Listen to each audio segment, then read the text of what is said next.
रूपकालोचनी सुखधारे वो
उठा उठी अभिमान उठ उठावठी अभिमान जाय ऐसे सळकून या पंढरीचे घडे पाधर रोकडी नेते अश्रुच्या धारा कोठे रोमांच शरीरा त्या पंढरीचे घडी पाधर रोकडी तुका म्हणे काला कोठे अभेद जिंकला त्या पंढरीचे घडी पाधर रोकडी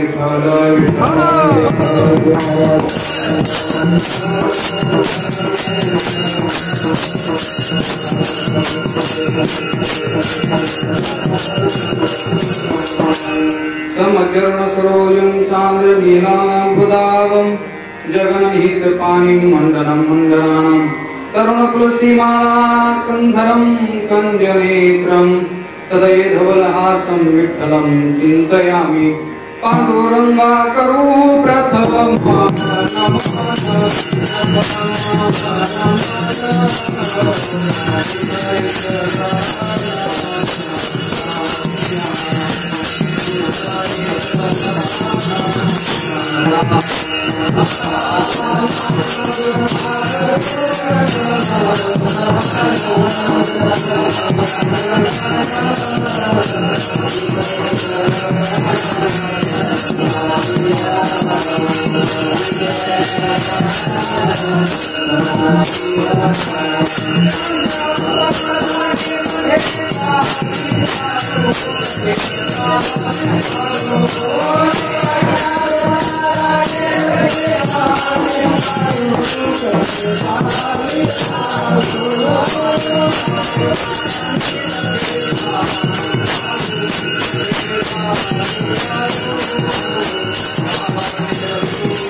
सद्गुरु तुकया ज्ञान दीपा नमो सद्गुरु सच्चिदानंद रूपा नमो सद्गुरु भक्त कल्याण मूर्ते नमो सद्गुरु भास्करा पूर्ण कीर्ति ओम नमो ज्ञानेश्वर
श्रीमंत श्री जगद्गुरु तुकोबराय या अभंगातून पंढरीचा महात्मा पंढरीपर महात्म्य वर्णन करतात। या अभंगामधून तुकोबराय सांगत असताना महात्म्य सांगत असताना सांगतात उठा उठी अभिमान जाय ऐसे स्थळ कोण म्हणजे या भूतलावर उठाउठी म्हणजे तात्काळ जो अभिमान आहे, तात्काळ जर अभिमान जात असेल तर ते कोणतं स्थळ आहे तर ते आपण धरीचे घरे पाधर रोकडी म्हणजे ते कुठं घडतं तर त्याचं नाव सांगितलं तुकाराम महाराजांनी तर पंढरपूरमध्ये घडतं। अजून काय होतं तर नेत्री अश्रुचिया धारा कोठे रोमांच शरीरा म्हणजे त्या ज्याचा अभिमान जातो त्याच्या ठिकाणी अष्टसात्विक भाव निर्माण होतात। आणि काय होतं तर अजून होतं तुका म्हणे काला कोठे अभेद देखला जीव परमात्म्याचा जो काल आहे तो याच ठिकाणी होतो. अशा प्रकारचा भाव या अभंगातून तुकाराम महाराज सांगतात.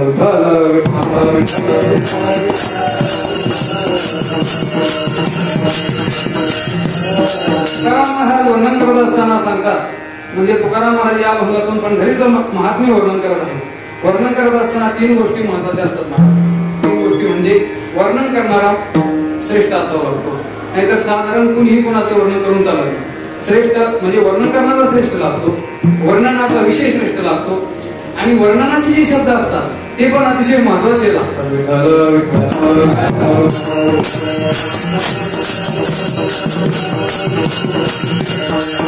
मग असं असताना काही काही ठिकाणी काय होतं, वर्णन करणारे सामान्य असतात, वर्णनाचे शब्दही सामान्य असतात, पण वर्णनाचा जो विषय तो अतिशय महत्वाचा असतो. आपण बघा सकाळ सकाळी रेडिओवरती काहीतरी असं FM वरती एक गाणं एक गीत लागत असते मराठी संगीत, दर्शन दे रे भगवंता किती अंता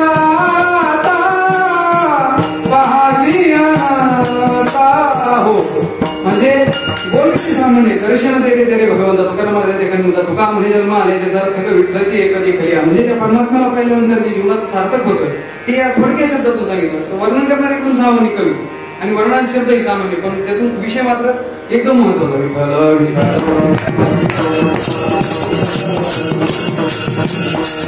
अजून काय होतं, काही काही ठिकाणी वर्णन करणारे श्रेष्ठ म्हणजे पंडित ब्राह्मण शास्त्री असे असतात, आणि वर्णनाचे शब्द एकदम ब्राह्मणाला सुद्धा समजणारे अशा प्रकारचे शब्द असतात, पण त्यातून विषय जो असतो ना एकदम कनिष्ठ विषय असतो, म्हणजे त्याला कोणी विचारणार पण नाही अशा प्रकारचा त्यातून विषय असतो.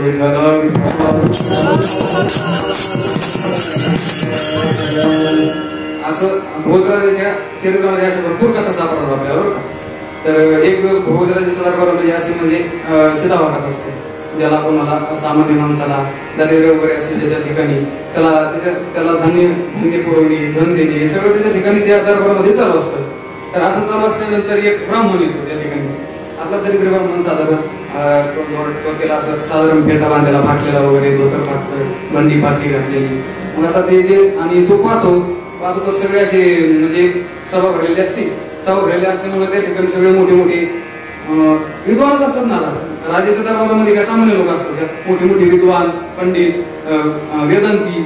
मग त्यांनी पाहिल्यानंतर त्यांनी मनात विचार केला, अरे यांना काहीच कळत नाही, आणि मला एवढी विद्या असून पण यांना काहीच कळत नसून हे मोठ्या मोठ्या स्थानावर विराजमान आहेत, आणि माझ्यासारखे म्हणजे ती याच्याकडे पाहून असे नाक मोडायला लागले. काय सामान्य ब्राह्मण असं एवढं सामान्य असं तसं त्याची थट्टा करायला लागली थोडक्यात. मग त्यांनी असे ठरवलं की यांना काय करायचं, म्हणजे यांचा अभिमान घालवायचा, म्हणजे यांना कमीपणा आता हे किती साधारण हे दाखवायचं राजाला.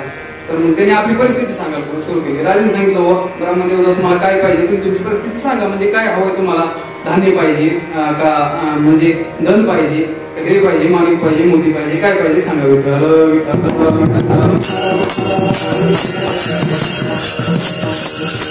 असं म्हटल्यानंतर त्या ब्राह्मणाने आपली परिस्थिती वर्णन करण्यास सुरुवात केली. महाराज येथे सह्याद्री कन्या पत्सुकलना येवना माझी जेव्हा रामश्री नाम काना ते जुनी उरते ती पीडिते फार अम्मा हस्ती अस्तिंद्र उंदांधक यासी मुकुरी तुझे यासी परवार्ध नाही या लागी स्मा सुतेशा अरी अनुज सख्य अल्पही येत नाही.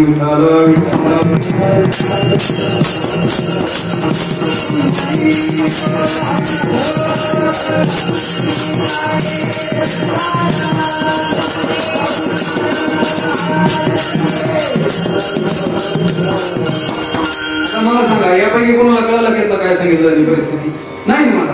मग आता हे म्हणजे श्रेष्ठ आहे, ब्राह्मणी, आणि शब्द कसे येतात महाराज, एवढे मोठ्या मोठ्या पंडितांना सुद्धा ते शब्द कळणार. तुम्हाला जाऊ दे, तुम्ही 8 दिवस माझी परिस्थिती काय तुम्हाला जाणून घ्यायचं ना राजा साहेब. तर तुमच्या दरबारात किती मोठी मोठी विद्वान या ठिकाणी उपस्थित आहेत, त्यांना तुम्ही कोणालाही सांगा, 8 दिवस घ्या, 2 दिवस घ्या. आता लॉकडाऊन पडलंय, काय जोपर्यंत लॉकडाऊन आहे तोपर्यंत तुम्ही काय करा, तर तुम्ही हे कोड सोडा.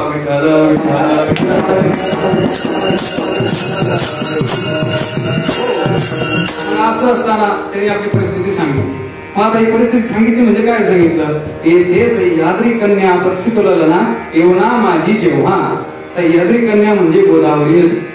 गोदावरी नदी, तिचा पती चंद्र आणि त्याची बायको म्हणजे रात्र.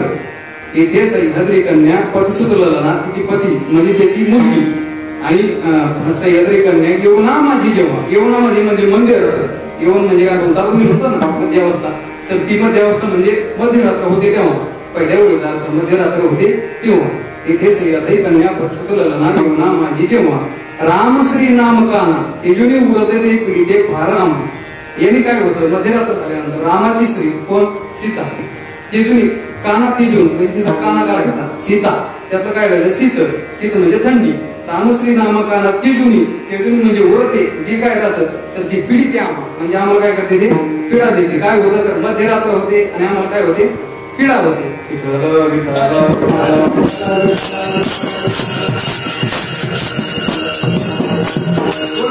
सांगितलं काय होते मध्यरात्र झाल्यानंतर आम्हाला काय होते थंडी वाजते. आता ते म्हणले मग तुम्ही काही तुमच्याकडे पांघरुणाची त्याची व्यवस्था नाही.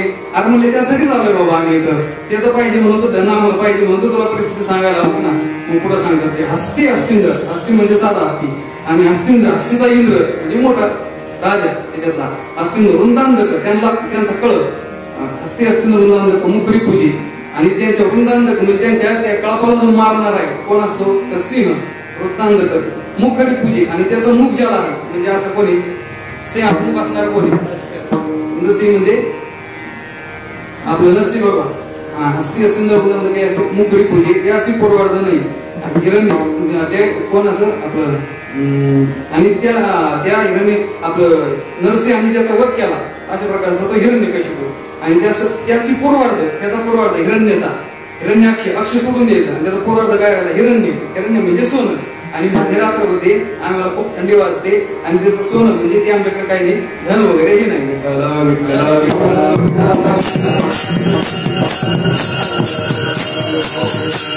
आणि शेवटची ओळ या लागी स्मा सुतेजा अरी अनुज सखी अल्पही येत नाही. या लागी स्मा, स्मा म्हणजे पृथ्वी, सुतेजा म्हणजे तिची मुलगी सीता, आणि या लागी स्मा सुतेजा अरी, अरी पती म्हणजे या लागी स्मा सुतेजा, सुतेजा म्हणजे पती म्हणजे राम, त्याचा अरी म्हणजे अरी म्हणजे कोण झाला रावण, आणि या लागी स्मा सुतेजा अरी अनुज, अरीचा अंश कोण झाला कुंभकर्ण, आणि त्याची आवडती कोणी झोप, म्हणजे आम्हाला मध्यरात्र झाली की आम्हाला थंडी वाजते, तर आम्हाला त्याच्यासाठी सोय करण्यासाठी म्हणजे पांघरून वगैरे काही घेण्यासाठी पैसे नाहीत, आणि ते त्याच्यामुळे काय होतं आम्हाला तर झोप येते.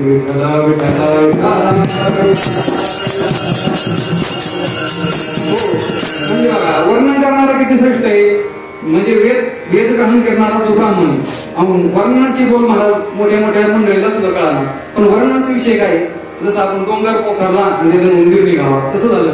म्हणजे एवढं मोठं तिने वर्णन केलं, 4 ओळीचा श्लोक गायला, आणि त्या श्लोकात म्हणजे एकदम म्हणजे साधारण वर्णन सांगितलं. म्हणजे काही वेळेस काय होतं, वर्णन करणारे श्रेष्ठ असतात, वर्णनाचे शब्दही श्रेष्ठ असतात, पण वर्णन करणारे जे वर्णनाचा विषय जो असतो तो अतिशय कनिष्ठ असतो.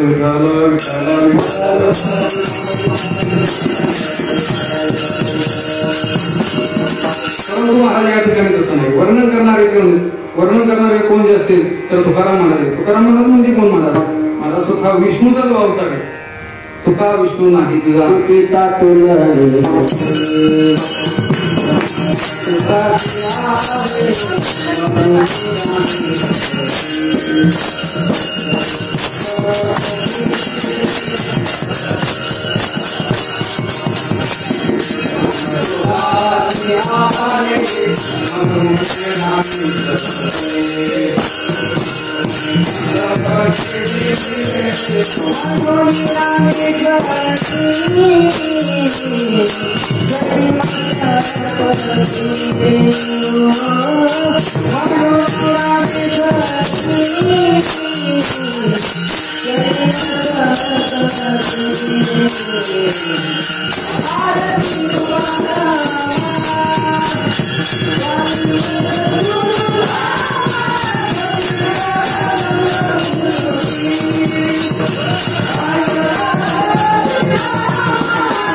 म्हणजे वर्णन करणारे कोण असतात तर वर्णन करणारे या ठिकाणी साक्षात भगवान परमात्मा म्हणजे साक्षात विष्णुदेव आहे.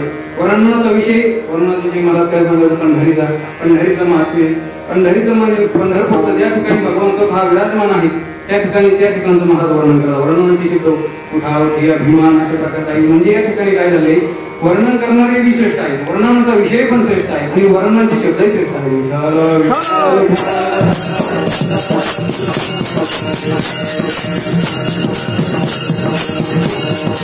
अशा प्रकारचं महाराजांनी जे वर्णन केले ते महाराज आपल्याच्या पैठ्याच्या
अभिमान जाय ऐसे स्थळकून.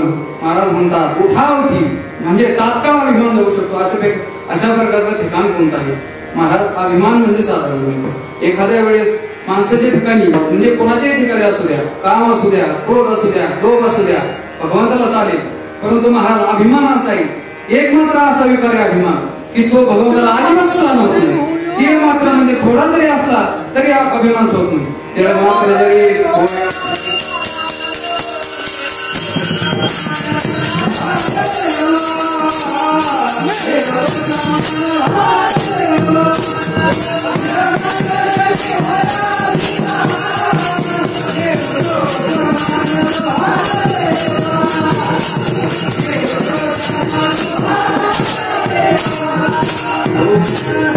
मात्र जरी भूय अभिमान मिळतो समान भारदेवा. म्हणजे महाराज तिला मात्र जरी अभिमान झाला तरी तो भगवंताला सहन होत नाही. महाराज कोणाच्या ठिकाणी असले मोठी मोठी जरी दोष असले तरी सहन होते, पण महाराज भगवंताला आपला अभिमान अजिबात सहन होणार नाही. अशा प्रकारचा जो अभिमान जाईल ते जर कुठे जात असेल तर अभिमान दुसऱ्या ठिकाणी सांगतात.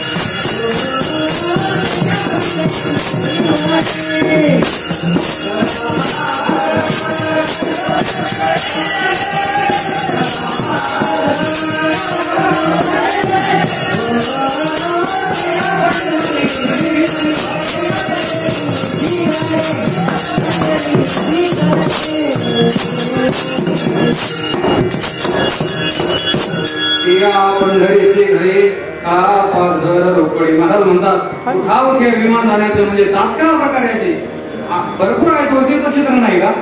भरपूर तीर्थक्षेत्र आहेत ना. वाराणसी आहे, गया आहे. अरे नाही तो का पंढरीच्या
द्वारका परी नाही तुका पंढरीच्या म्हणजे पंढरपूरच्या तोंडी पंढरपूर सारखं पंढरपूर प्रमाणे अशा प्रकारचं कोणतं तीर्थक्षेत्र नाही महाराज. म्हणजे पंढरपूर म्हणजे तीर्थक्षेत्र का सांगितलंय त्या ठिकाणी अभिमान का जातो तर त्याचं कारण आहे.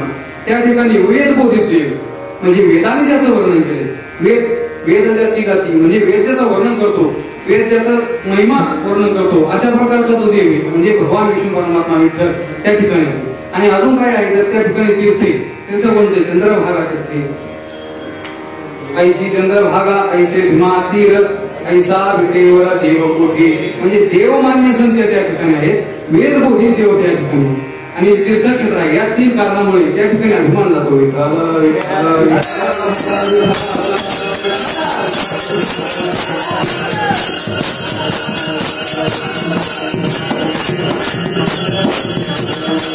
मग अशा प्रकारचा अभिमान त्या ठिकाणी जातो महाराज. उठाव घे विमान जायचे स्थळ कोणते आपण धैर्यचे घडे काळा पाझर रोकडी. अभिमान तर जातोच महाराज पण त्याच्या ठिकाणी माझा अष्टसात्विक म्हणजे काळा पाझर रोकडी.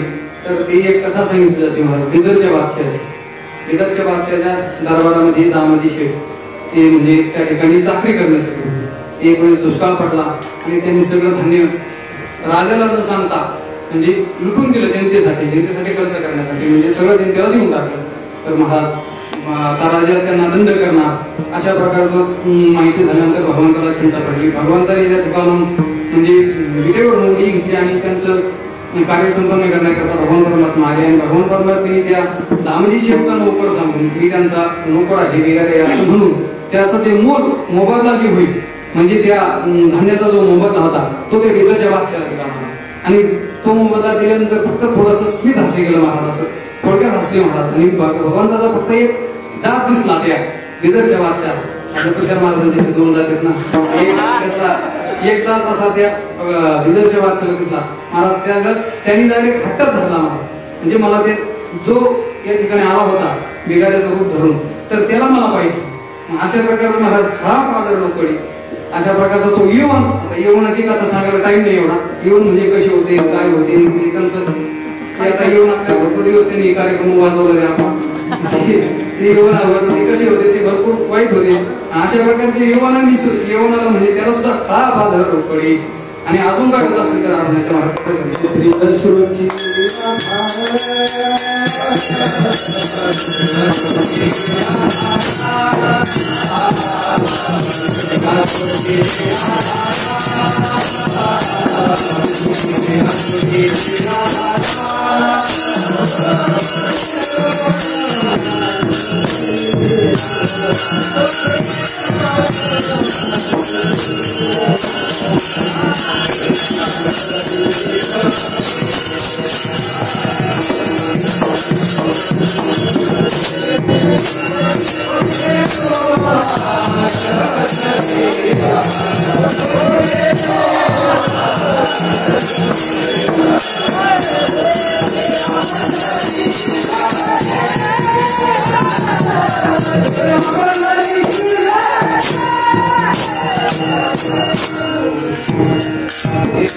श्रुत्याधारा ओठे रोमांची शरीरात महाराज म्हणतात त्या ठिकाणी त्या पंढरीमध्ये गेल्यानंतर म्हणजे त्या ठिकाणी गेल्यानंतर काय नुसतं लगेच आत्मपद धरावं लागतं असं नाही.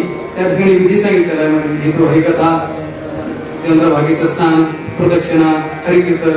म्हणजे हरिकीर्तन जेव्हा चालू असतं, हरिकीर्तन वगैरे भगवंताची कथा, संतांची कथा त्या ठिकाणी जेव्हा श्रवण केली जाते आणि मग त्या श्रवणातून निर्माण झालेला जो भाव अष्टसात्विक भाव त्या ठिकाणी निर्माण होतो. नेत्रिय श्रुत्या धारा ओठे रोमांची शरीरात. आणि अजून काय होतं जरा म्हणण्याच्या शेवटी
तुका हे काला कुठे अभेद देखला. महाराज म्हणतात, महाराज पंढरीच्या वारीचं महत्व जे असेल ते फक्त महाराज काढावे. नुसता एक दिवस गेला, वारी केली, लगेच मागे आला, त्याला महत्व नाही. खरा वारकरी म्हणजे महाराज अष्टमीपर्यंत, अमावस्यापर्यंत थांबणार. काला घेऊन जो येतो तोच खरा या ठिकाणी. म्हणजे काला घेऊन जो येतो ना त्यालाच खरा. महाराज म्हणतात काल म्हणजे काला म्हणजे जीव परमात्म्याचा जो जीव परमात्मा जो ऐक्य आहे ते या ठिकाणी नंतर होतं. म्हणजे अभेद, या ठिकाणी कोणताच भेद राहत नाही, सगळं अभेद रूपाने होतं. विठ्ठल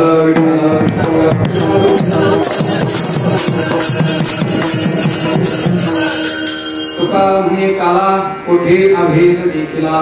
ते पंढरीसे घडे हा पाधर रोपडे. ज्ञानेश्वर माऊली